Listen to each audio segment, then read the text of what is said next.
Right now, we're dead set on making it run. It's a new challenge. We haven't gone into the realm of the 7,000 pound full unlimiteds before. We know our little 440 pretty well. But right now, the goal is to go run. I'm sure those goals will start to appear more and more as the year goes through. It's I'd like to say we'd like to go out there and go beat everybody, which who doesn't, you know? I mean, so we're really excited. To our goals, that'll come at a later date.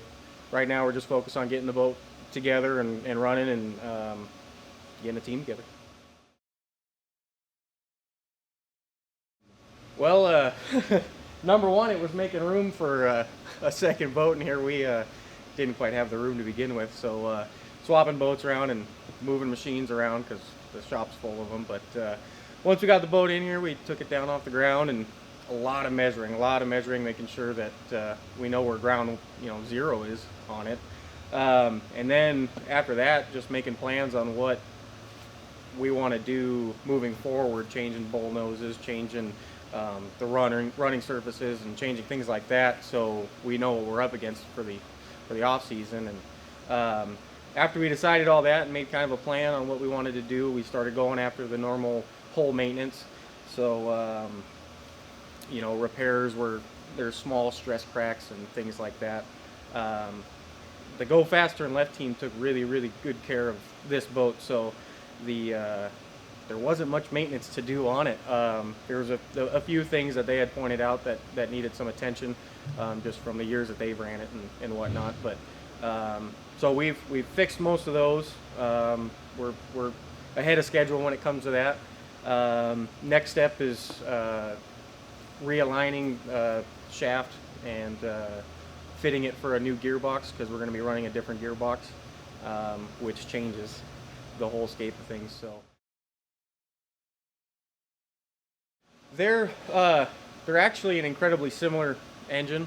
Some of the RPMs are quite different on those. The T53, when it comes out of the engine, it spins around 6,650 RPM because it has a reduction gear case in the front of it, and that makes it a little bit easier to manage when it comes to your drive line.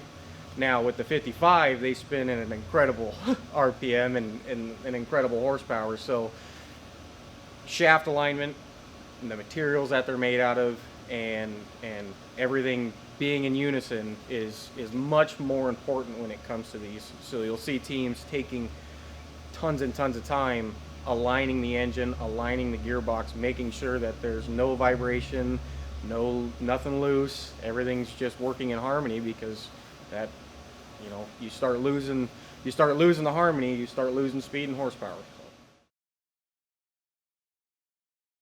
No pressure. Yeah, thanks a lot. No. To be honest with you, we've surrounded ourselves with some pretty intelligent people, and some people that have been in this sport for a long time. You talk about somebody like Dave Vilwalk. Nobody's got more seat time in Unlimited than he does, and with Kelly and Dave working together on propellers and gear ratios and engines, it's hard to go wrong. And we've seen examples time and time again with their propellers where we go out and go run and it's 160. Do I think it's a high goal? No, but first things first is go out there and go get it to go run. So my first real good memory was I was working on the 37 Beacon Plumbing with Dave, and we had worked a year and a half on that thing through the off season.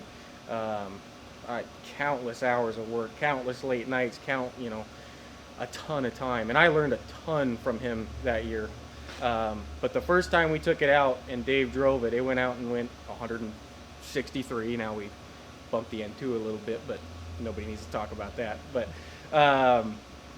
that was probably my first memorable moment, because looking at him drive a hydroplane compared to anybody else, it's amazing. I mean, it truly is incredible. So that would be my first memorable experience, just because all that hard work to go out there and go run that fast, it paid off. Was it 2014? That was Sunday Morning Tri-Cities 2014, and that's how new I am.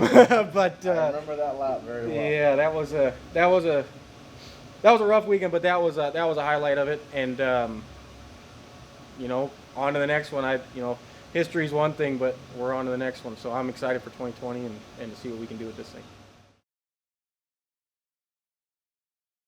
You got to remember, I'm pretty young, so you know, I liked watching the. It's a little bit before my time, so I can't really say that. But the Pico, I just loved the paint scheme on it. I mean, it's America, you know. And I'd say that was one of my favorites. Other than that, I've been pretty biased to the ones I've worked on. So I've got two. Dustin is one of my favorite drivers, and once again, I'm a little biased because I worked with him, but phenomenal man. Makes really smart decisions, and he can take. It seems to me that he can take a boat that's a 4th or 5th place boat and go do something. What he was able to do with the 440 to me was incredible. We had a fun time doing that, and it goes without saying, Dave is my other favorite one. I mean, you can't. There's nobody that drives like him. And a lot of people told me that before I started the sport, and said, yeah, whatever, whatever. But then you see him coming down the front stretch at Tri-Cities, and he's walking at sponson to sponson and hanging it, and you go, yeah, there's nobody like him. So, so it's really cool to be able to work with him and hear the stories and whatnot.